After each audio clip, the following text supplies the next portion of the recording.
Hello and welcome to another episode of Race Talk F1 with your boy J Knox, aka J Knox to the world. And your boy Javier. Absolutely loving the fact that it's been a race again, straight off the back of the last one, and that we're back with you. And this time it was all about Italy. Yeah, Monza. Monza. What a track. What a track. Especially for Ferrari. Yes, home race. You know what I'm saying? They had it all out for them. I thought it was a very important weekend for Ferrari. Oh, they had to perform. Yeah, They had to perform. Had to have a good weekend. You know what I'm saying? Yeah. Otherwise, I was like praying for them. Like reliability issues. Is like this is not the weekend. And do you know what? It looked like they meant business. When I see Lewis pull up on the motorbike, The Ducati. I know you're a motorbike man, so I went to send you the post on Instagram, and I already seen liked by J Knox. I was like, nah, this guy's not messing around. Come on, man. Yeah, like he pulled up in the blue Ferrari t-shirt. Yep. It's nice. And nice merch. yeah, just looked good. And I thought he looked and felt like you could see, you know, like we talk about fans a lot in sports, like we talk about it a lot in football. We call him the 12th man in football. And we say that the fans really make a difference.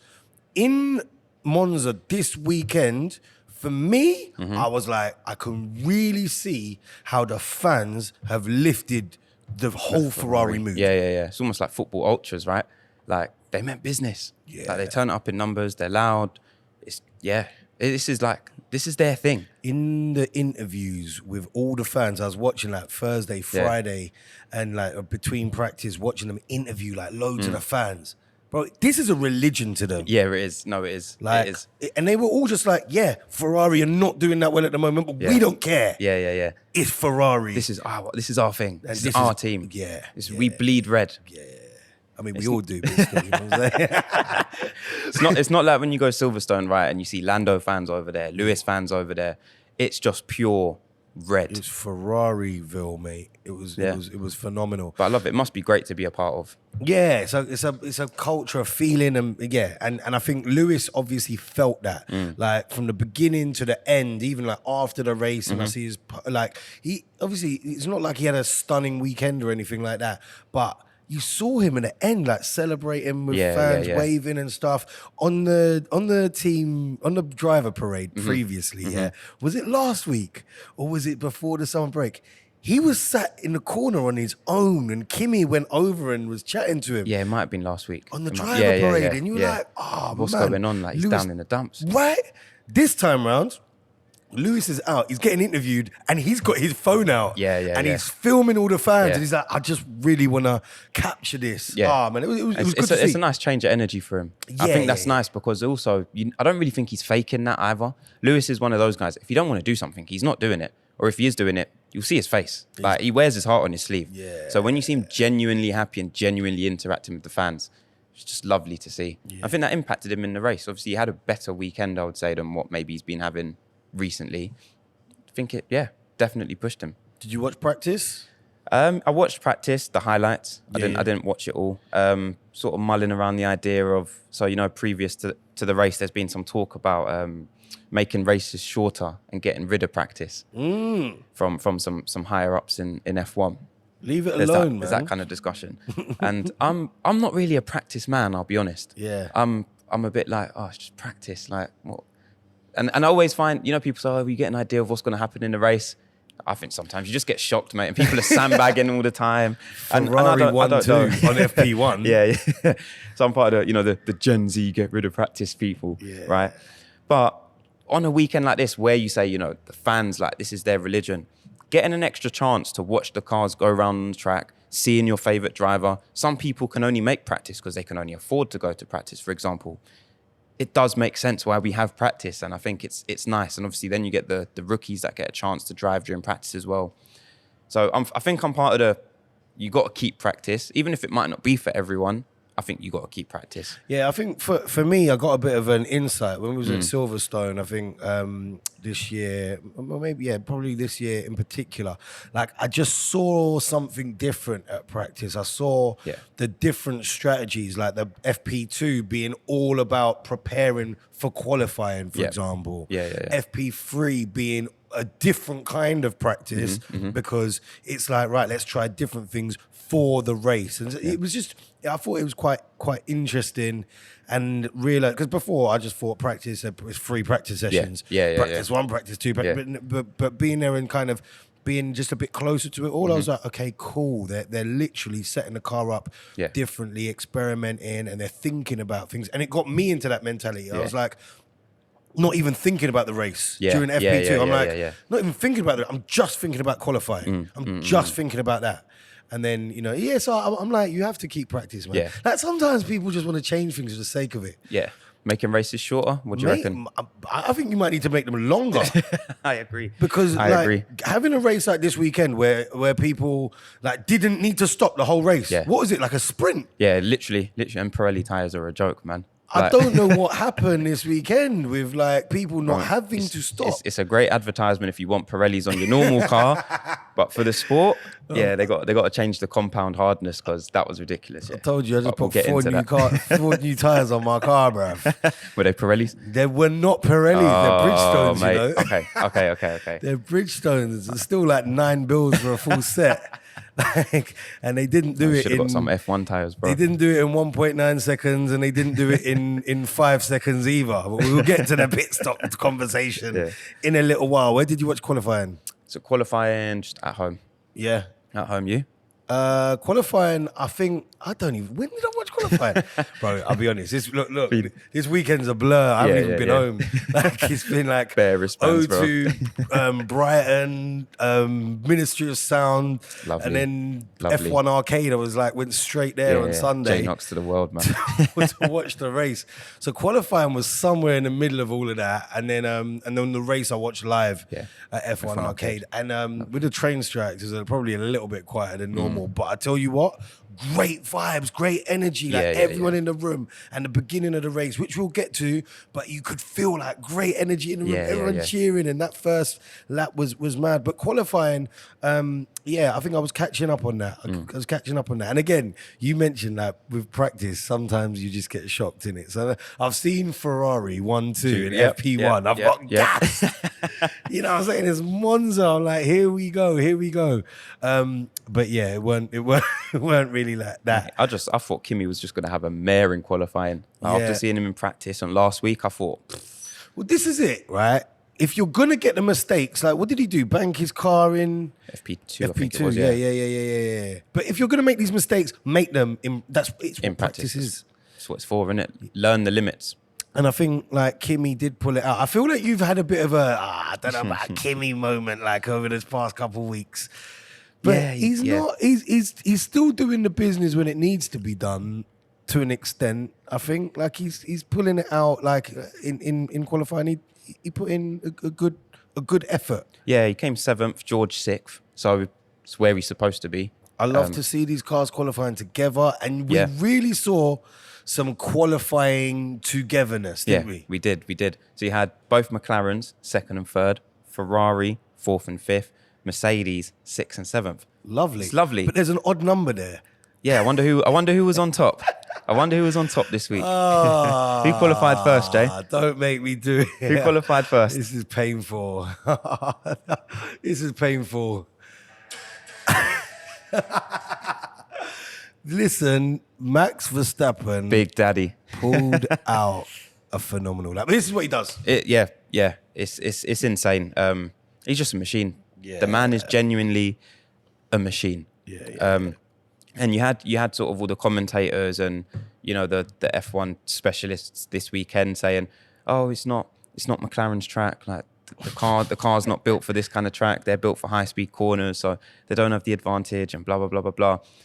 They still qualified 2nd and 3rd. You got Yuki down in 10th and Max in 1st. I don't want to hear that the McLaren car is not built for this track and blah blah blah blah blah.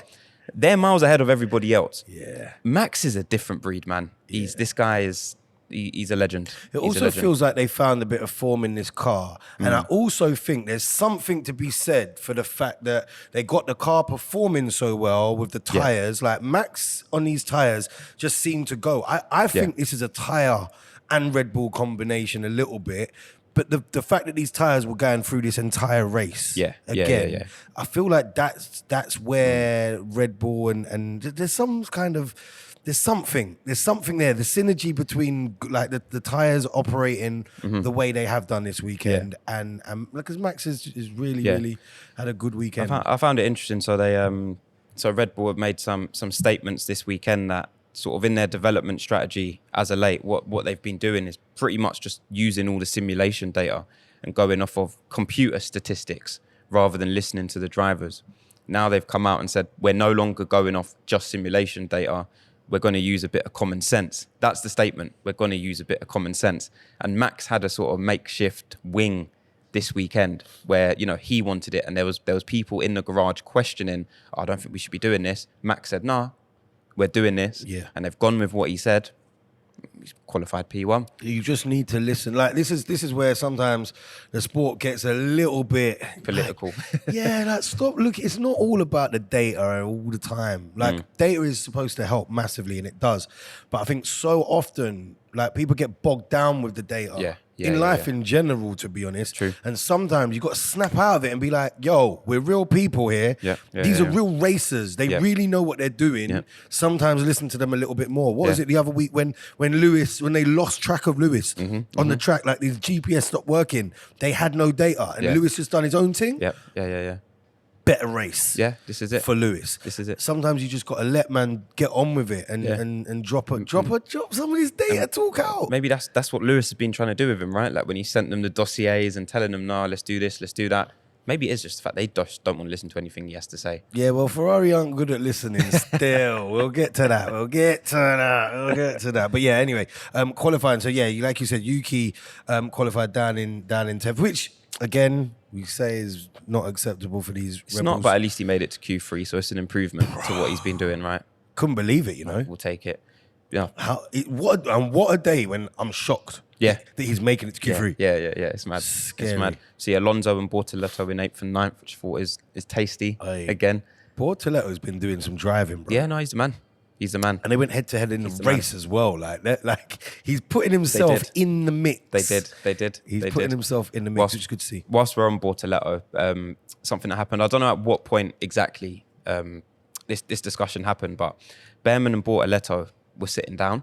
I saw one quick. It's not been covered much, but I saw someone called Chris GP Racing on TikTok, and he put out a TikTok about it.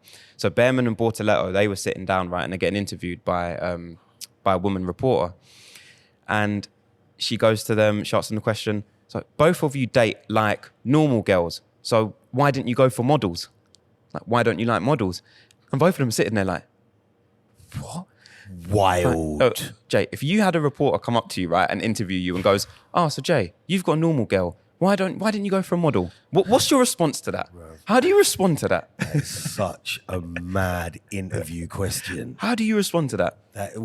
There's so many things that go through what you trying to say? My girl don't look like ain't model like material, or like are you dissing her, like, or what are you dissing me, or what you, like what's going on here, innit? Bro, it's insane. These are the questions. We had this conversation last week about them asking about like Taylor Swift's engagement and all of that. Yeah. It's like, check yourself. Yeah. Like I'm about to, and this is what the drivers have to put up with. Imagine you've got so imagine this was right before qualifying, right? Just imagine that's the case. Yeah. Right before qualifying, and now you've just been asked the most loaded question in Formula One history. Because you have to think about your media training to respond to this, right? You got Formula One looking at you. You got your girl looking at you. You got your girl's family looking at you. Her friends in the group chat looking at you. You got a lot of models looking at you. Bruv, it's peak, bruv. And this is right before qualifying. And now you're sitting in qualifying, right, in the car thinking, did I answer that question right? No, bruv. Right. I'll be sitting in the car thinking, how did this woman actually ask me that? Bro, it's insane. And I think media, sometimes they got to do better. Yeah. Man, like, you know, there's a lot of people in the sport doing a lot of things for women in racing, you know, pushing it and just doing the right things. And then you got audacious, just ridiculous questions like this, which just don't help anything. Undoing all the good work that people do. Obviously, we've got some friends that do some amazing stuff in Formula One for women, right? Like we've got Amber and Scarlett that do their thing. It's mental. It's mental. But yeah, I just don't know how I'd respond to that question. I'm just walking off, man. Like, I think interview done. I would literally have to walk off from that question, like to make a bit of a statement as well, to say, yo, Don't do that them again. questions are wild. Yeah. Do you know what I'm saying? I think Behrman just responded, that's a bit mean, isn't it? Yeah, and I like Ollie, you know. Yeah. Sometimes there's a thing with the youth where it's just like just as a youngster, it's just like, that's what it is, Yeah, innit? Like, forget the media training, forget all of that. It's just like, come on, be a human for a second. Yeah. Forget about me as a racing driver. Yeah. Like, this is my girl. Like, just for what? For the TikTok Bro, views. it's insane. Don't do that. I'd get mad, bro. I'll be honest. I probably would be best if I just walked off from an interview like that, man, because it's not that. And I would actually be driving the qualifying, and I'd be like, "Yo, did you just ask me that?" Well, my foot would be down, and I'll forget to brake or something. Like, brake too late. Might actually help me. Maybe motivating. Who knows? But it's, you know, eighth for Bortoletto, 11th for Ollie Behrman. So I think they dealt with it. They dealt with it well, right? They put the aggression in the right place, and they both qualified very, very well. And I think Ollie has been, last few races, I think he's been putting in a shift. Out qualified Ocon, very great experienced driver, and Ollie Behrman's doing his thing, man. You show him why he done so well last year when he came into that race for Ferrari, and he's just continuing the form now. And I love it for him. Yeah, no, it's exciting, man. It's exciting. It's been good watching them. So yeah, we saw a good little build up. Yeah. Good practice, good qualifying, which set the scene for what was going to be a good and a fast race as well. Yes. Just over 3.5 miles. Was it 53 laps, I believe? Which is, you know, I spoke to you before about this, like doing more laps on a shorter track or fewer laps. But this is a fast track. This is a fast track. And we saw the fastest lap recorded, didn't we? This is insane. Ever by Max. Records being broken here. And, do you know what? That also annoyed me as well, man. These race directors, they need to fix up. Go on. So I think it was Norris got provisional pole whilst Max was still driving around the track in qualifying. The race director, he's cut to the McLaren garage to look at the celebrities in the McLaren garage celebrating Norris being on provisional pole. Max passes the line, beats the track record, and you don't see it. Because we're looking at celebrities in the McLaren garage. I'm watching this live coverage of the race to see the qualifying. Not to see. I don't want to see celebrities, bro. I don't. There's going to be a lot of people with you on this one. I don't want to see the celebrities. I'll see the celebrities after, before, but whilst cars are on track, I don't want to see it. I just want to see the racing, and that, it vexes me. Yeah. Proper vexes me. Like, oh, mate, it's a passionate rant on that one. Passionate rant on that one. To you, man, controlling the cameras, yeah? This one's for you, lot. Trying to see Max break records, man. Come on. Nah, I hear you.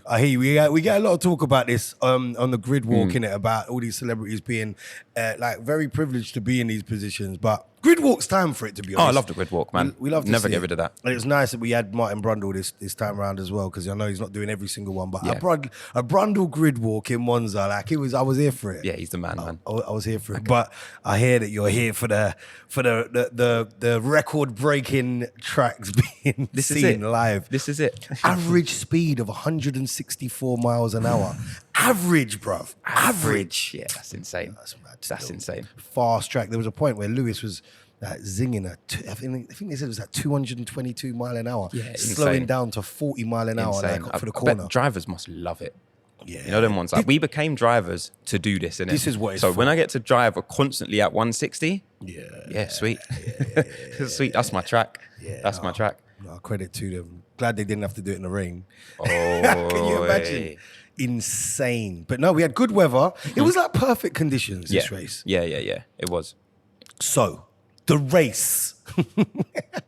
Lap 1, right? And I feel like this race was all the first 10 laps and all the last 10 laps. Yeah, it was. Like, pretty 100%, much, innit? pretty Like, much. Up to lap 10, it was like so much had happened. I think it was like lap 6 or lap 7. I was like, I feel like I watched a whole race worth of action. Yeah. But it was nice. Like, cars were keeping up to get with each other. It was wheel to wheel. It was scary, but at the same time, it was clean. It was mad. Tell me about lap 1. Mate, race starts. That corner is hell, you know? Yeah, it's mad. That first corner is mad. So obviously we've seen Lewis and Max Go end at up it. on top of each other. And that was a scary weekend. on that, yeah, that was mad. Thank the halo again. But yeah, so lap 1, Lando and Max Yeah, going at it. going at it. Now, I feel like if Lando doesn't pull out of this, you end up with a Max and Lewis situation again with a collision. Yeah, 100%. But Max ended up going off track though. Yeah, he did. So he did. So Max went off. He went through I think it's the exit they call it. Runoff. Yeah, the runoff area. Max ended up on the runoff area. Lando stayed on track, went round. Max ended up ahead of him. Max didn't want to give the place back, but he got team orders. Max let him by. Yeah. So Max knew though. Max knew, and I think it was very smart of him to give the position back where he gave the position back, and that's the racecraft. Yeah. That Max has got. That some other drivers probably wouldn't know. Let me hold him off until I get back onto the straight. Yeah. Because I have that amount of time before the FIA start investigating it. Yeah, yeah. And then it puts me in an advantageous situation to be able to continue my race and not lose too much time. So I think that was great driving from him. Max let Lando pass, and the moment Lando was past, if you watch the car, Max's car is like it snaps into like a next mode of like, I've done that now. I'm coming for you again immediately. And he done it at a time as well, which also held Oscar up in third. Yeah. It was great teamwork because then Charles ended up passing Oscar because Oscar got holed up trying to overtake Max. Man. And it was great. And now Charles is in P3 and we're thinking, oh, go on, Ferrari. Yeah. Go on, Ferrari. Oscar and Charles were going back and forth. They're like, I couldn't even keep up with it. It was overtaking again. It was like, it was mad. Yeah. It was a mad little period, but it was all clean. Yeah. No collisions. Yeah. It was good to see, man. This is what I watch racing for. So do you think that it was Lando or Max then on turn one that managed to avoid there being contact? I think. And whose fault was it? I think Lando avoided it. I mean, he ended up on the grass a little bit. I don't think that was madly. Oh yeah, that was right on the straight, isn't it? At the start, yeah. And what they were showing is the track, like it was described as it's 3 lanes and it turns into 2. And Max held his line. It's kind of just smart from Max, to be honest with you. And it made me think, I wonder if he's been thinking about this. This is exactly what I'm gonna do. And then you force the other driver to have to yield or end up in the mud. Actually, I thought Lando handled that quite well. He was cussing Max on the radio. He was. He was cussing Max. And then turn one, what do you reckon? Turn one, I feel like Lando backed out a little bit to avoid the contact, and I'm just glad that runoff area was there. To be honest with you, yeah. It would have ruined a great race, right? It would have ruined a great race. But so there we go. We had the runoff area. So that happened. And then it was just action. It was action, a lot of action, like for them first few cars. Moving a bit further back, you had Lewis, who started the race in 10th after a 5-place grid penalty. Yeah. For last week. For doing up 200 mile an hour with people on the track. It was mental, innit?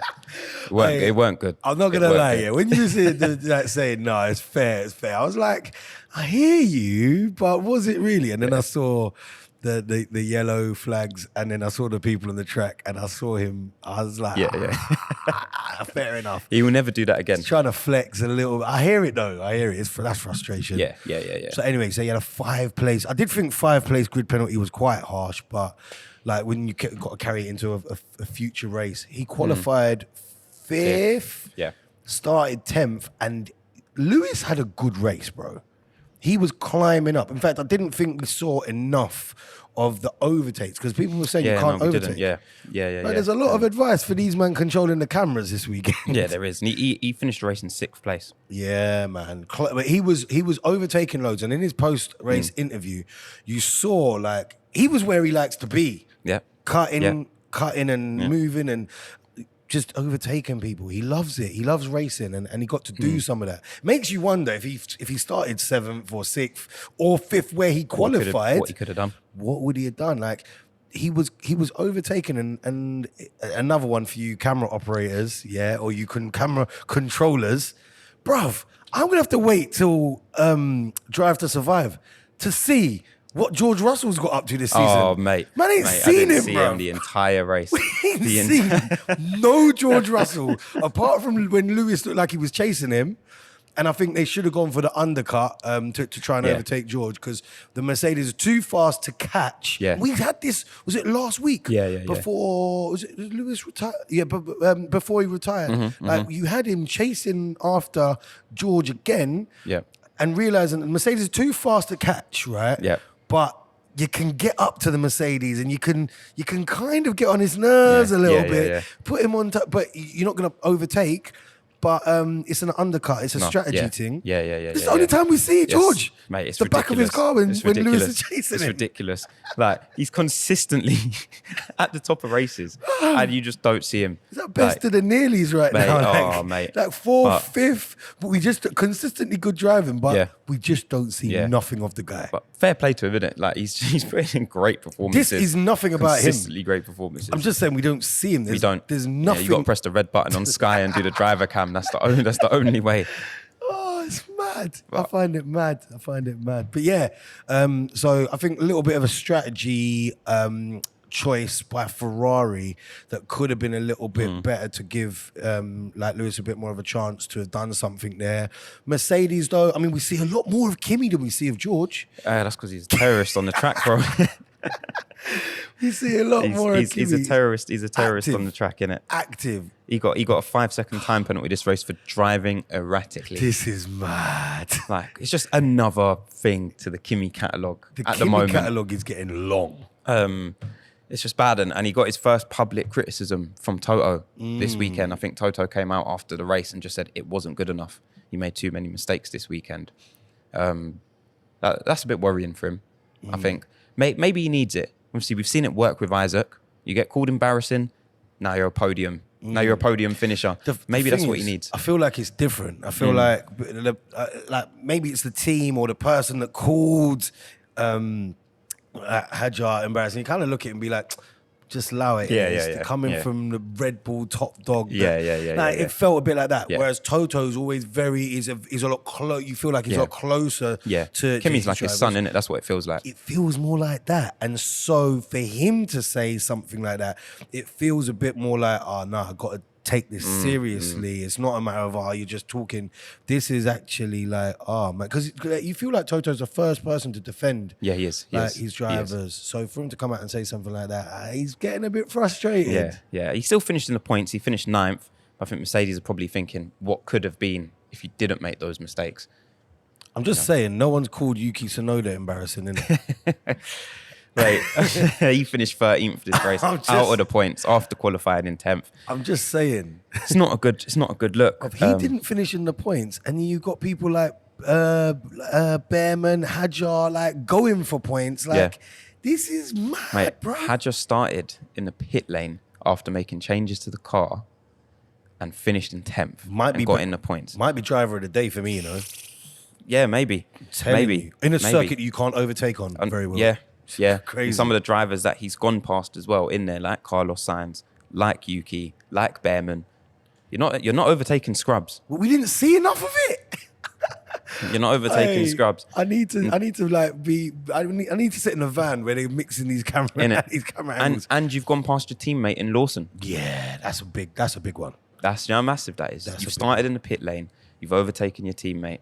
Obviously, I think Lawson did have his. Did he get a penalty in the race? I don't think so. He did. No, I don't think so. But he had contact with someone, and I think it was the second or third race in a row. Are you surprised? Lawson had contact with Yuki. That was it. Is this why Yuki ended up where he ended up? This is why Yuki ended up where he ended up, according to Yuki anyway. So they had contact, and Yuki got damage, which apparently made the car, which made the car slower. And this is the second race in a row Lawson has made contact with another car, and Yuki was fuming. He was like, what's this guy doing? Yeah. And in the post interview, he didn't even refer to Liam. Like, he didn't refer to him as Liam. He said, that guy. Bro, this is someone else did this last week. He said, it's always this guy. It's always the same guy. It's always the same guy. Hey, Liam Lawson, just that guy from here on. We're just going to call him that guy. Oh, was it that guy? Anytime you hear us say that guy. Bro, it's insane. And I love the Yuki and Lawson enemy thing. What was it last season when Lawson was in the Red Bull? Did he stick a middle finger up at Liam or whatever? Gosh, it was at something Yuki like or that, something, innit?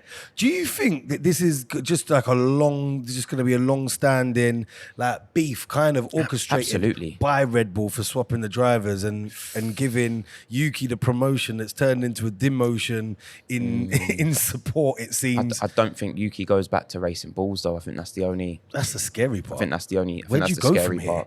Where'd you go from here? Yeah. The racing bulls are looking good, bro. They are looking good. I Scoring would want to be there. points and I would that, want to you be know? there right now. I'd rather be there. I don't think he goes back to racing bulls. So yeah, I don't know. Hadjar starting in the pit lane. Pierre Gasly also started in the pit lane and didn't finish anywhere like what. No, 16th. Which also further goes to show how amazing Hadjar did. Yeah. I think maybe Pierre Gasly was a bit tired because on Wednesday he organised a football match. I think it was I can't remember where it was. AC. There was whatever football team was obviously Was that AC local. Milan.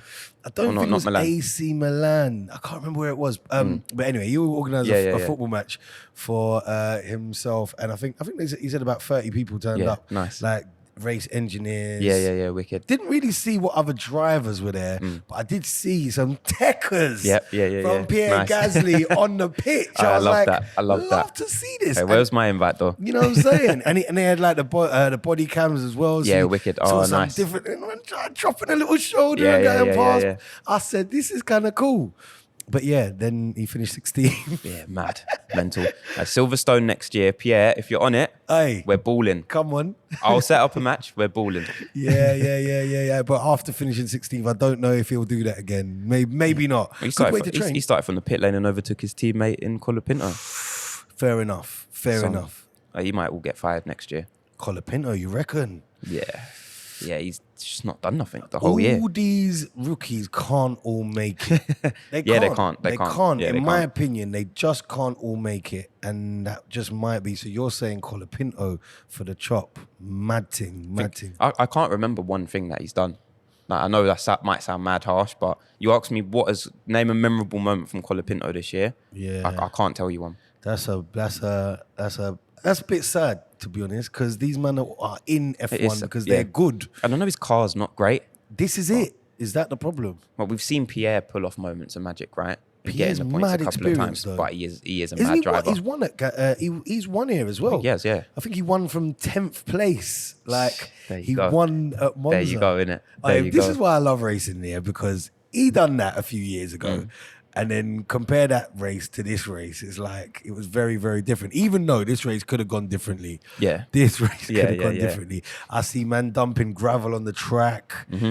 This race should have had a safety car. Oh, at some point, yeah. At some point. Because you had Ocon got a penalty for pushing Stroll off the track, which ruined his race. Yeah, 5-second penalty for Ocon with that one. Which is mad. I think, that was fair to me. I think justified. And then what was it? Lap 40? Lap 40. Behrman took out Sainz. Oh my gosh, that was a mad massive, moment. Massive talking point. Mad for this moment, race. right? Yet, with all the debris on the track, with the two cars coming together, it was like perfectly timed. There was no one right behind. They both span. Yep. They both fixed up, and Yep. they both got back on Yep. track. And Yeah, we yeah, had yeah. a green flag like Yeah. moments later. Yeah. Like everyone must have been thinking, this is the moment. Because Nuffman hadn't even pitted at this Yeah, point. they hadn't. Yeah. And that's a mad statement. Like 40 laps in, like man ain't pitted. You had Alonso retire with a suspension that failure. was sad, innit? That was sad. That is just- What mirror has he broken? Oh, bro. Or what black cat has he bought? Or That is, what? What free drains did he walk on in the line? Like, this is bad luck. You can't make it broke up. it just driving on the curb. You like cannot make it up. Everybody does. You can't make this up. This is mad. It seems like Suspension every failure. week Alonso just has Bad luck. some random problem. Yeah. Like it is just so it's unfair because his driver standings are so poor. Yeah. And the racing that he doesn't justify where he is. Yeah. And it's mental. And he's broken his suspension and got the car back to the pit lane. Yeah.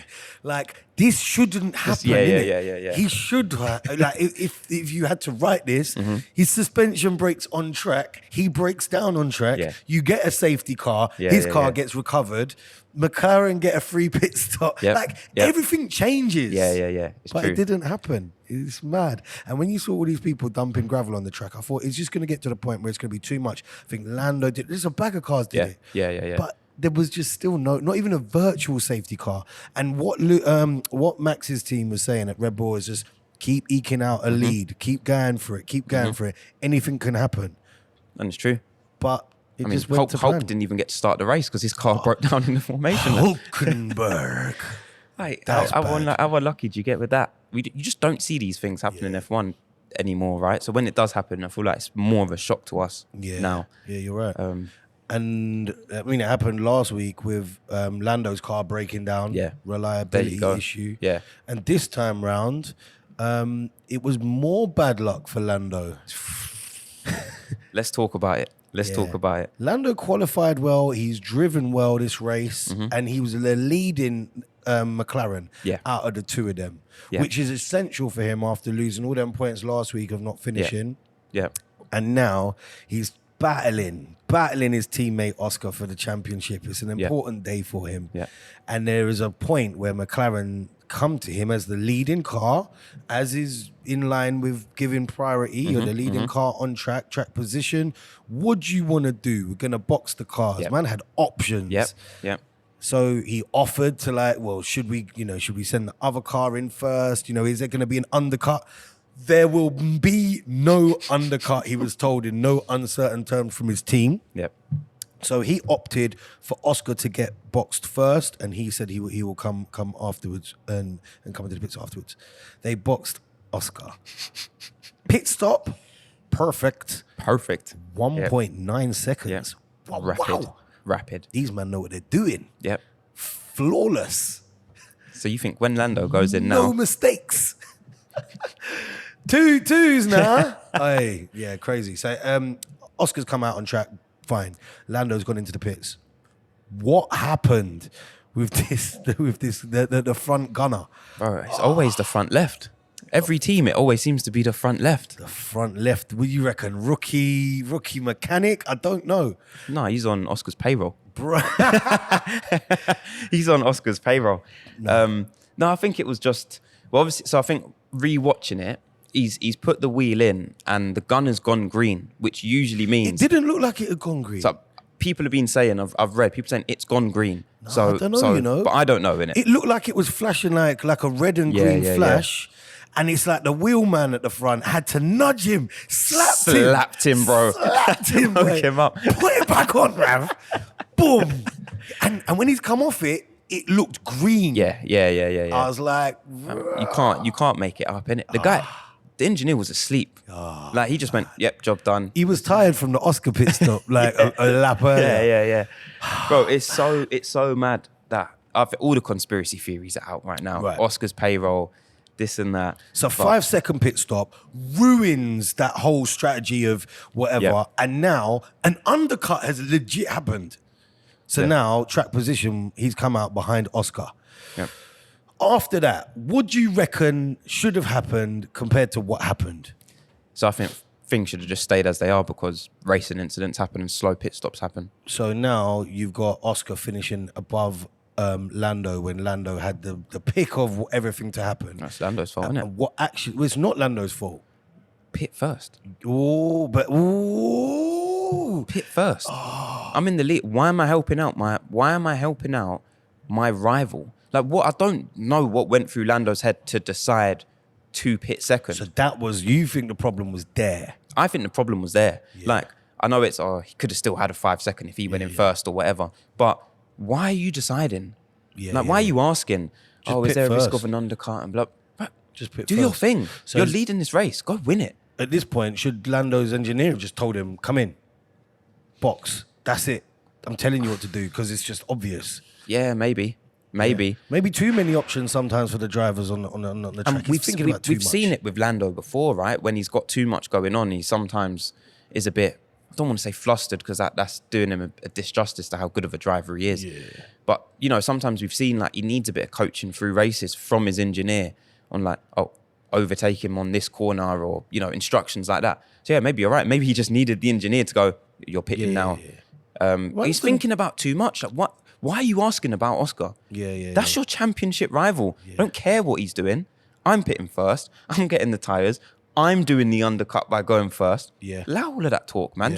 Just go pit. So I think that's where the problem was, and it all could have been avoided if he just pitted first. And every other driver on the grid is pitting first. This is interesting. So that happened now. Obviously, team orders came in, and McLaren said, yo, we're going to swap the cars, yo. Yeah. And I don't think Oscar was overly happy about how this thing ran. No, of course not. Of course not. Because it's kind of showing again that Lando's the favourite at McLaren and they want Lando to win. That's what I think. So this is the thing, right? McLaren made a mistake. Yeah. And McLaren were trying to fix it. Yeah. Is what they would have been thinking in the garage. Yeah. If McLaren hadn't messed up in the garage, then the order would have remained as it was. Yeah. Now, what they're saying is the order should have remained. It was our bad, so we just need to fix that because that's how it is. Yeah. There was going to be no undercut. And therefore, is that not just their prerogative? So if this last race of the season, and Lando's leading the championship by a point, and if Oscar was to overtake him in that race, Oscar's going to win. Lando's not allowing him to do it. So I feel like you have to... I feel like you should take every scenario as if it was the last race of the season. Ooh. That's my opinion on it. Interesting perspective. Because you've set a prerogative now, but then if it was the last race of the season, you're not going to do that. Yeah. You're not going to do that in the last race of the season. So don't make that the precedent. But maybe they would. Maybe they'd say, well, you haven't just won this fair and square. We've just done it. Because if it was the last race of the season and Lando's about to win the championship and his garage have messed it up, then how can I lose a whole championship just because my own garage have messed it up and let my teammate win? That's mad, bro. Because it's a team sport. Yeah, which is why you have to let him back in front. No, I don't agree. If The team might order it, but as a driver, I'm not doing it. Oh, I hear that though. Mate, when Max was 17 years old, they wanted Max to switch positions with, I think might have been Vettel at the time, I don't remember. He was 17. He just screams down the radio, no. He just keeps going. Yeah, I've got a race to win. And he's still in the job. Yeah, no, I think McLaren had done the right thing by saying, boom, this is what it is. Yeah. And if it was the other way around, Oscar would have wanted the same thing. Bro, of course Oscar would have. Oscar was like, Oscar did this the most audacious request when he got a penalty. He got an actual penalty. Nothing to do with the garage.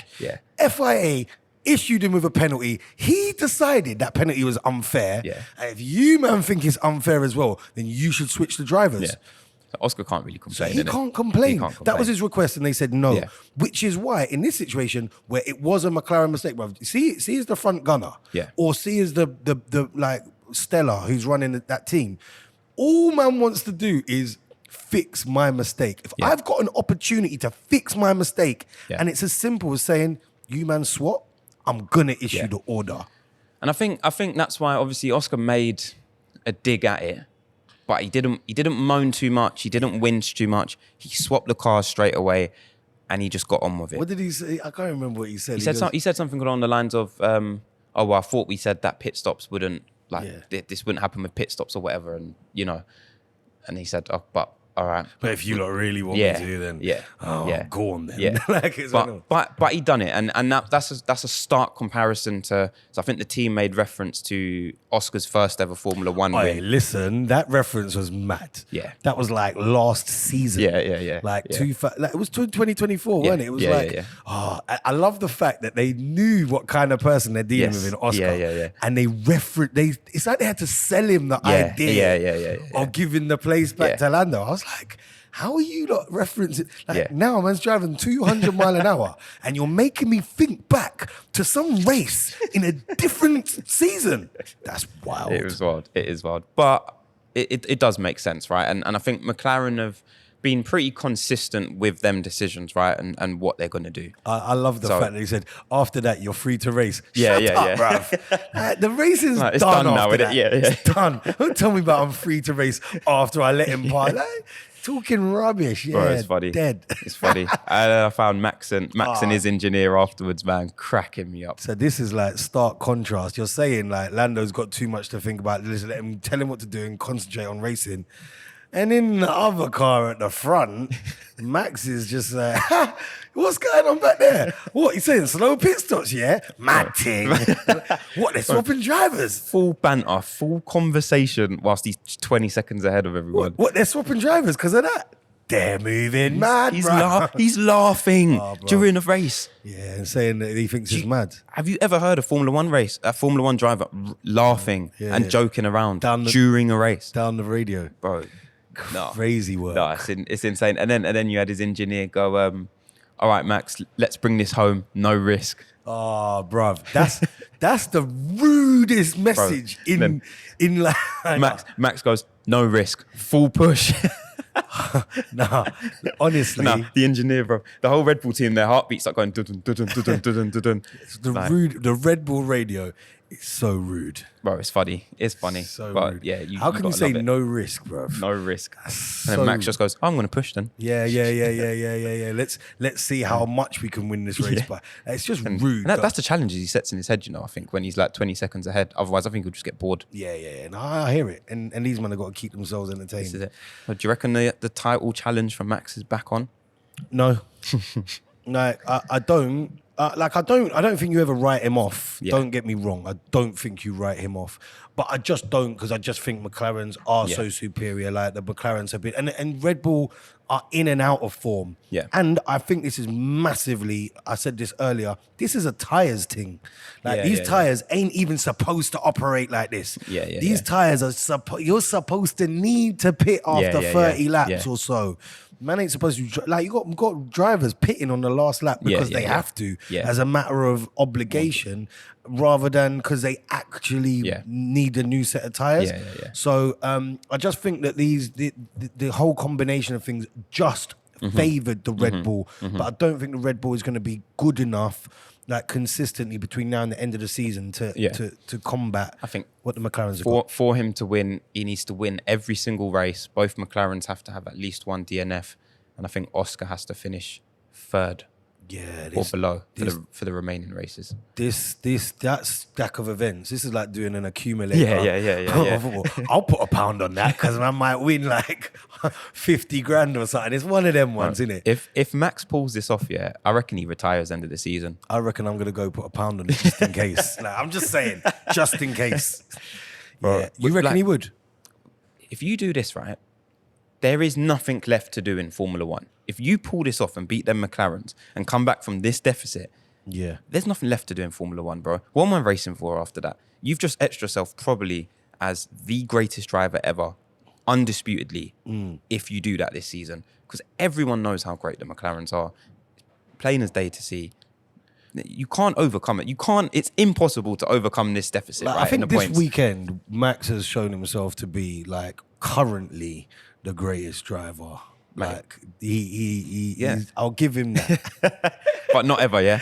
Not ever. How many more championships does he need for you to say he's the greatest driver ever? He has to have more than Lewis to be the greatest ever. Okay. Lewis is, we throw this GOAT term around a lot, but Lewis is the greatest of all time because he has the most championships. When you add that to pole positions, to like fastest, to everything, to podiums, all the things, Max has got. If Max wants to be the greatest of all time, he could not retire. He would have to keep going. Yeah, agree.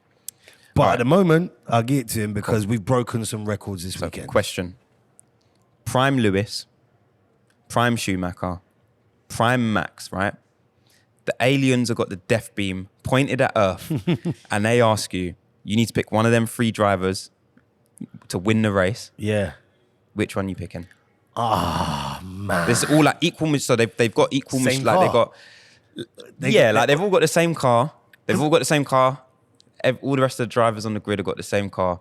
And they go, death beams at the thing. You got to pick the driver that's going to win. Which one are you backing? I would. You know what I'd love to see right now? I'd love to see these men in the same car. I'd love to see Lewis and Max in a McLaren. Yes. Right now. Yes. That's what I'd like to see.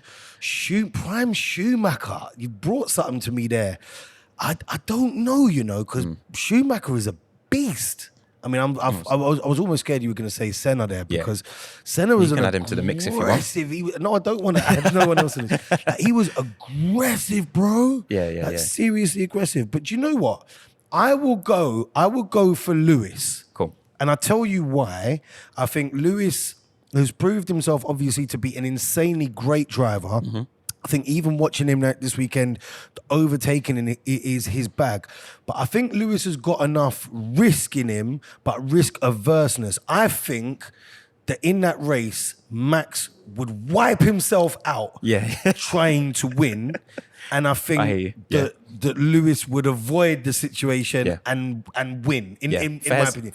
That's how I think it would go. It's a very good way to look at it. I don't think Lewis comes first and Max comes second. Yeah. I think Max DNFs or wins. Fairs. I'll take that answer. It's a good answer. Let us know in the comments what you think about this question, whoever you think's going to win. Or if there's another driver out there that you think would win this, let us know. I also think these drivers in their prime have the maddest minerals. Oh, bro. I feel like Lewis is so risk averse now that I don't know if he would beat Max head to head right now. Not right now. Because Max has got these, like they were talking about like how late he was on the brakes at different points. Like the overtake that he pulled off when he passed Lando again after having given back the place. Like this is mad minerals, bro. Do you know what's crazy about Max? So, you know, there's that famous line, I think it's from Alonso, where he says, I knew he was going to brake because he has a wife and kid at home. Bro. Max has got a wife and kid at home. Doesn't care.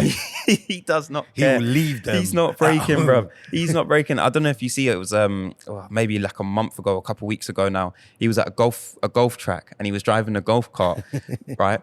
And he's overtaking people on the golf thing. He goes off the track, right? Sounds very Overtakes Max. someone and brakes at the last minute in the golf cart full of people as well. This guy's mental. So he gained an unfair advantage by going off track and coming and braking mad late. Cool. I'm just making sure I understand what's going on here. Very Max. Mental. The minerals thing is different. You know me, but I love speed. I ride a motorbike. Bro. Yeah. There is super a point. Bike at that. Don't just do justice. A super bike. When I'm riding with other people, there's a point that I check out and I'm like, yo, big up you, man. You keep going. I can't. Yeah. And there's an element of that which I understand. There's a point where I think you just say, that's me. Yeah. And yeah. And I think that Max doesn't have that in him at the moment. And I think these drivers in their prime, they have an ability to like so locked in and love racing. Turn it off or ignore it. And that's a mad thing. And I think at a certain age, it comes back. Yeah, 100%. Your mortality comes back to you and you're like, yo, I need to see tomorrow, bro. Oh, crazy. 2 weeks off. Well, not 2 weeks off. We're back in 2 weeks. Yeah. Azerbaijan, which I got to look on the map to see exactly where this place is because I couldn't even pinpoint exactly where it is. But that's where we're going via the podcast. Baku. Yeah, Baku is one with the castle right in the middle, isn't it? Yeah. Oh, mad. And it's got a very tight interchange, like corner. Yeah. Around the castle. It's mad. You ever try that on games? I'll just crash every time, bro. I just crash every time. It's ridiculous. It's a ridiculously tight track. So we're looking forward to seeing It's a Monaco part 2. We're looking forward to seeing the drivers on that and a track where qualifying is going to be insanely important and a track where it's going to be interesting because with all the corners and the low speed corners, we're going to see who shines there. And obviously, we've got to see what the weather's saying. So much can happen between here and the end of the championship. But I'm looking forward to it. Yeah. Still on. Yeah, maybe it's still on for Lando, maybe still on for Oscar. We will see. But we will be back after the Azerbaijan Grand Prix. And look forward to seeing you lot there. Make sure you lot like, subscribe, follow, share with your brethren, all your friends that like F1. Send them one of these clips at Race Talk F1 on absolutely everything. And we will catch up with you then. Yeah. Until then, I've been your boy Jay Knox. And your boy Javier. See you next time. Peace.